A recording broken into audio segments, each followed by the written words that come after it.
Hello everyone and welcome back to my YouTube channel.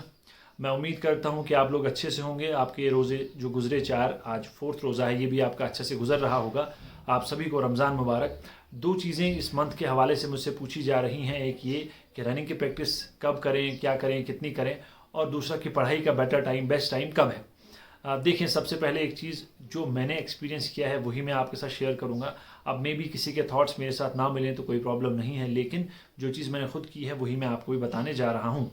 अब कुछ लोग ऐसे होते हैं जो, यहाँ पे भी ऐसे कुछ लोग हैं जो सुबह सहरी खाई, नमाज पढ़ी, उसके बाद रनिंग के लिए चले जाते हैं, या और कोई क्रिकेट वगैरह खेलते हैं लोग यहाँ पे। तो फिर पूरा दिन अगर आप सुबह प्रैक्टिस करने के बाद या क्रिकेट खेलने के बाद पूरा दिन ऐसे सुस्ती में रहते हैं, सिर्फ सोते हैं, तो फिर रोज़े का तकाजा जो है वो पूरा नहीं होता। इसलिए अगर आप सुबह रनिंग कर रहे हैं तो बेटर ये है कि आप इफ्तारी के बाद रनिंग करें, क्योंकि जब लास्ट टाइम रमज़ान में मैंने कुछ वीडियोस भी अपलोड की थी, तो मैं भी आफ्टर इफ्तारी ही रनिंग करता था।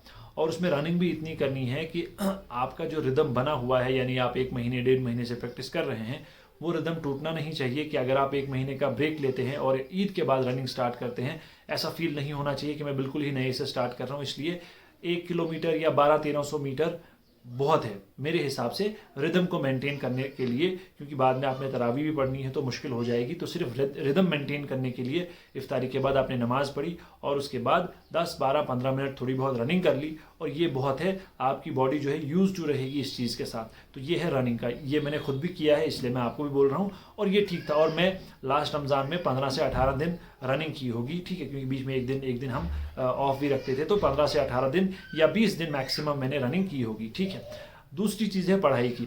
अब अगर किसी का कोई फिक्स टाइम है, यानी कि कोई प्राइवेट स्कूल में पढ़ाने जा रहा है, या कोई और काम है, यानी कि फिक्स है 9 से 3 मैं यहाँ हूँ या 10 से 2 मैं यहाँ हूँ, ये टाइम फिक्स है, तो उसके लिए जब टाइम मिलता है आपको, जब लगता है तब आप पढ़ो। लेकिन जो बच्चा सिर्फ पढ़ रहा है, यानी उसको कुछ और काम नहीं है, यानी कि फिक्स काम नहीं है कि इतने बजे से इतने बजे तक मुझे ये काम करना है, स्कूल जाना है, ट्यूशन पढ़ाने जाना है, शॉप पे बैठना है, या कोई और काम है, तो उसके लिए मेरे हिसाब से जो चीज़ मैंने खुद की और मुझे लगा कि वो बेटर है। शुरू के 1-2 दिन में थोड़ा प्रॉब्लम आती है, लेकिन एक बार जब आप इसमें ढल जाते हैं तो बहुत उससे बेनिफिट होता है। वो ये कि मैं तरावी पढ़ के पढ़ने बैठता था और सुबह सहरी तक मैं पढ़ता था, यानी कि जो बीच के 4-5 घंटे हैं तरावी और सहरी के, उनमें मैं पढ़ता था, और फिर सहरी खाई, नमाज पढ़ी, उसके बाद सो जाता था। तो ये मेरे हिसाब से मुझे लगा कि ये बेटर है।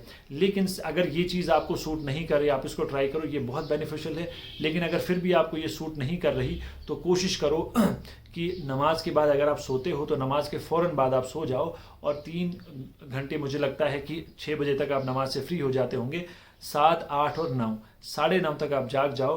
और अगर 9:30 से दोपहर की नमाज तक आप पढ़ोगे तो मुझे लगता है रमज़ान में इतना टाइम देना भी बहुत है। अब फिर कोई और ज़्यादा दे तो बहुत अच्छी बात है, लेकिन रमज़ान में बाकी चीज़ें भी, आपको इबादत वगैरह भी करनी होती है। तो ये मेरे हिसाब से ये दो चीज़ें बेटर है। या तो आप रात की तरावी के बाद सुबह तक पढ़ो, यानी सहरी तक पढ़ो, या फिर सहरी खाई, नमाज पढ़ी, सो गए, और फिर 9, 9:30 से पढ़ना स्टार्ट किया, और 12:30 तक 3, 3.5 घंटे रमज़ान में एनफ है। तो चलिए, थैंक यू।